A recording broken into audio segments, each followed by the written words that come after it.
I was stunned when through the hidden surveillance system, I saw those two bastards I thought were my friends enter the bedroom with my cheating wife, immediately stripping off their clothes.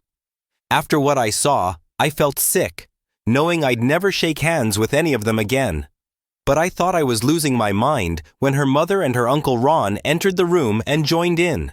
I unleashed a true Armageddon on them, and each of them received their retribution. I never considered myself a paranoid man. Trust to me was a foundation, not a privilege that had to be constantly earned, but something had felt off lately. My wife Jessica had become more distant, her laughter forced, her touch fleeting. Then there were the odd phone calls, the sudden changes in her routine. I ignored them at first, until one night while I was away on a work trip, I checked the security system I had installed for peace of mind. The screen flickered to life, casting an eerie glow in my dark hotel room. The camera feed switched between different angles of my house. Nothing seemed out of place until I saw the front door ease open. Two men stepped inside. Ryan and David, my so-called friends. My stomach knotted as I watched them slip through the hallway, moving with the ease of men who had done this before. They didn't hesitate. They knew exactly where they were going, straight to my bedroom. Then Jessica appeared. She was waiting for them, standing at the foot of the bed in nothing but a silk robe. As soon as they entered, she let it slide off her shoulders, and my world shattered. I felt paralyzed, a sickening chill crawling up my spine. My hands clenched into fists as I watched Ryan grab her by the waist, his mouth on her neck. David pulled her onto the bed, laughing like this was just some casual get-together. I wanted to turn it off. I wanted to unsee it, to pretend this wasn't happening. But something inside me demanded that I keep watching. Then the door opened again. I expected another man, another betrayal. But what I saw next made my blood turn to ice. Jessica's mother stepped inside, and then Uncle Ron. The room spun. My stomach lurched. My mind screamed that this wasn't real, that no world existed where a woman's mother and uncle would join in. But there they were, and I could do nothing but watch in stunned horror as they locked the door behind them. A primal rage flooded my veins, drowning out every rational thought. I had seen enough. They thought I was miles away. They thought they were safe in their little secret world, but they had no idea the kind of storm they had just unleashed. I wasn't going to rage blindly, no. They didn't deserve the mercy of an uncontrolled outburst. They deserved something much worse. I closed my laptop, took a deep breath, and for the first time in my life, I smiled at the thought of absolute destruction. They were all going to pay. I sat in the dark hotel room staring at the closed laptop. My heartbeat had steadied, my breathing even. The initial shock had passed, replaced by something far colder. Clarity, rage alone wouldn't be enough. This wasn't just about Jessica anymore. The betrayal had spread its roots deeper than I could have imagined. My so-called friends, her own family, they all needed to be buried under the weight of their own sins. But I wouldn't lash out blindly. That's what they would expect. An enraged husband who'd storm in, yell, throw punches, maybe even break a few things. They'd cry, make excuses, spin lies, and in the end, they'd walk away with nothing but a bruised ego. No, I wanted them to lose everything. I grabbed my phone and made a call. Nick? A pause, then his groggy voice answered. Do you have any idea what time it is? I have a job for you. That woke him up. A job? Not the usual kind. This is personal. Nick had been my closest friend since childhood.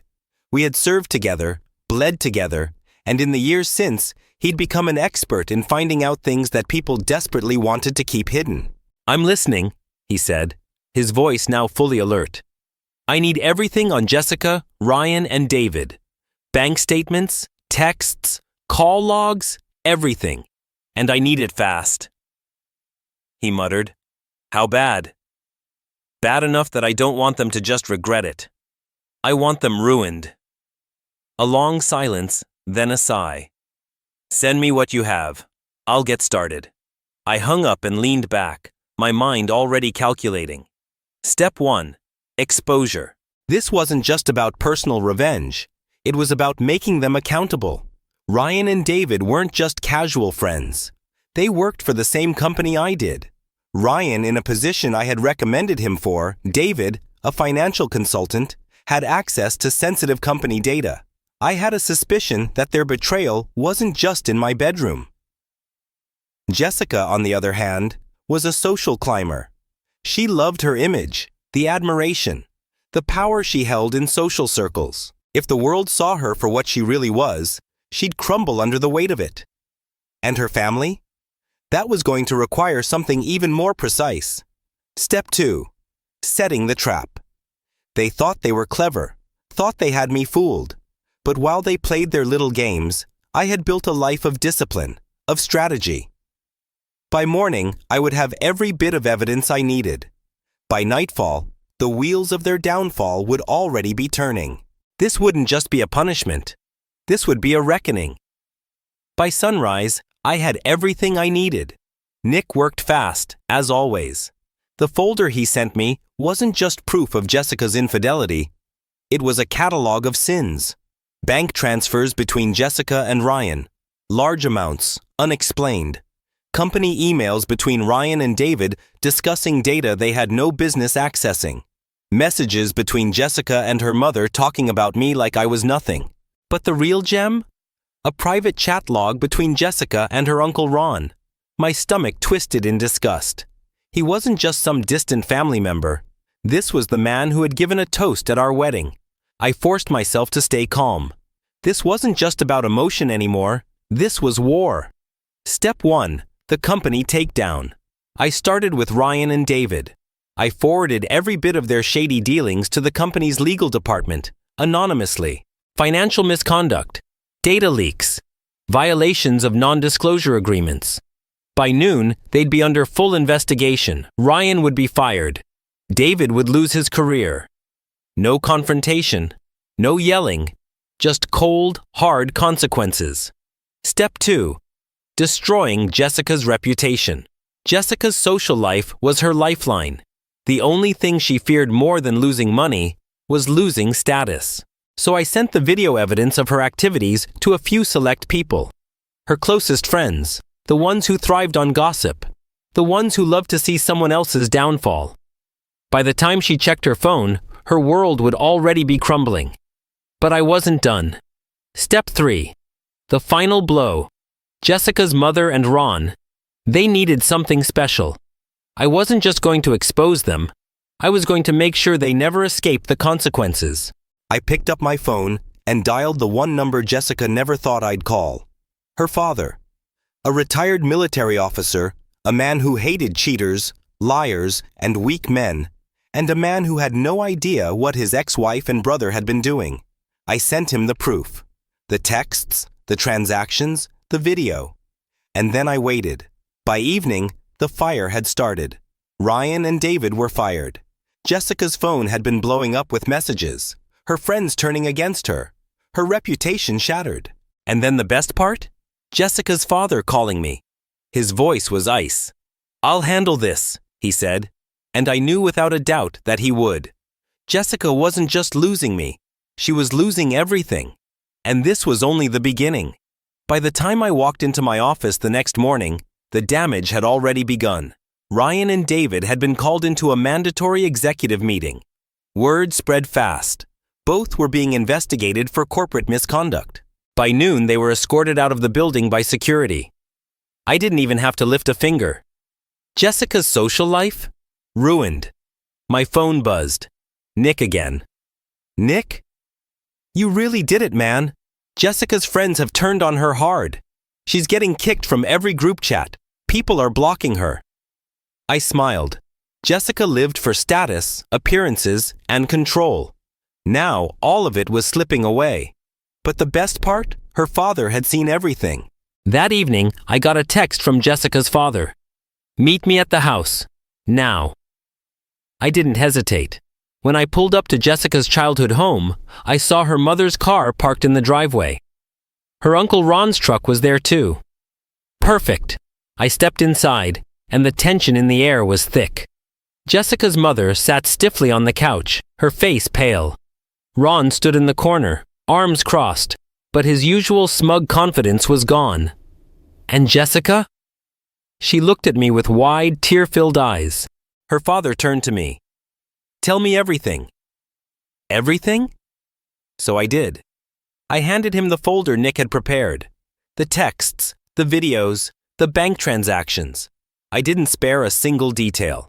By the time I finished, he was shaking. Then he turned to Ron.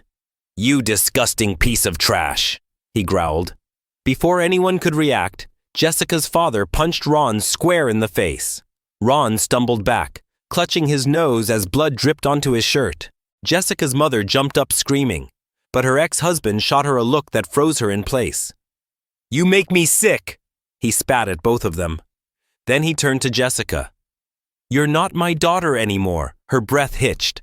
Dad, please, get out, he said coldly, and don't ever come back. The final goodbye. Jessica broke down sobbing. She reached for me, desperation in her eyes. I was stupid, she whispered. Please, I can fix this. We can fix this. I took a step back. There's no we anymore. And then I walked out. Behind me, I could still hear her screaming, but I didn't look back, because this time I had already won. I didn't go home that night. There was nothing left for me in that house. Instead, I checked into a high-rise hotel overlooking the city, watching the lights flicker like distant stars. Jessica's life had collapsed in real time, and I had front-row seats. But I wasn't done yet. She had betrayed me, disrespected our vows, and humiliated me.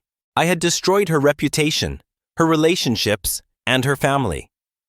Now I was going to erase her existence from my life completely. The next morning, I met my lawyer. I want this handled fast, I said, placing the file on his desk. Inside was everything. The infidelity, the evidence of misconduct, and the financial records that tied her to Ron and her mother's shady dealings. Given the circumstances, my lawyer said, flipping through the documents, you'll get everything. The house, the assets, even her half of the business stake. I nodded. I don't care about the money. I just want her gone. Within 24 hours, the papers were served. That evening, I got the text. Nick? Dude, she's losing it. Just got kicked out of her apartment. No money, no friends, no family. She's begging people to let her crash, but no one wants to touch that mess. I could almost hear her sobs through the screen. She called me 20 times that night. I didn't answer once. She tried voicemails. Please, just talk to me. I made a mistake, but I still love you. She tried texts. Please, I have nowhere to go. Just talk to me. We were happy once. Can't we just start over? I know I don't deserve it, but I need you. I stared at the screen, then I blocked her number. I was done. Jessica thought she had hit rock bottom. She hadn't. Her father cut her off entirely. No inheritance, no support. Her mother and Ron skipped town once their financial scam went public. Ryan and David? Blacklisted from the industry. Jessica had nothing left. Then a week later, I got an anonymous tip. She had been spotted at a rundown motel on the outskirts of town. Alone, broke, a shell of who she once was. I never went to see her. Her suffering wasn't my concern anymore. I had won, and for the first time in a long time, I finally felt free. Was this revenge justified, or did it go too far? Drop your thoughts in the comments below. We want to hear your take. And if you love jaw-dropping pro-revenge stories, make sure to hit that subscribe button and smash the like for more thrilling tales you won't want to miss. Every like, share, and subscription means the world to us. It helps us keep bringing you the stories you crave. Your support truly makes a difference. Thank you so much for being part of our community.